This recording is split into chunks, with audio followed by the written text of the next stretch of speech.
around 10 miles an hour, in the evening becoming light. Patchy, dense fog with visibilities around 1/4 mile over portions of Webb County early this morning will gradually dissipate. Use caution if traveling, as visibility may change rapidly within a short period of time. Use low beam headlights when driving in fog and leave extra distance between your vehicle and the vehicles of other motorists. The Laredo climate Now we summary wait for the yesterday, weekly. I'll be December back once they start 22nd, doing it. 2020. The 9, forecast for the 8, Laredo area. 7, Today, 6, mostly 5, cloudy in the morning, 4, then clearing. 3, Areas 2, of fog in the 1. morning. It's gonna sound off.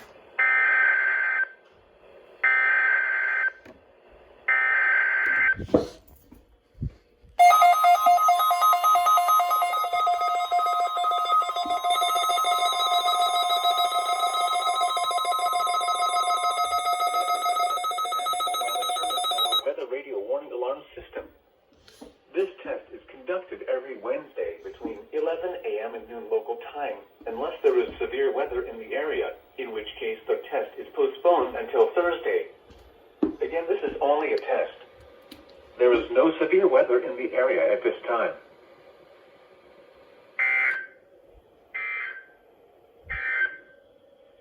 The forecast for the Laredo area. The forecast for the Today, Laredo mostly area. cloudy in the morning, then conducted every Wednesday. Oh, it's saying the voice message 11 again. a.m. and noon local time, unless there is severe weather in the area, in which case the test is postponed until Thursday. Again, this is only a test. There is no severe weather in the area at this time. The current time is 11:01 a.m. Central Standard Time. Thank you. Here are the 10 a.m.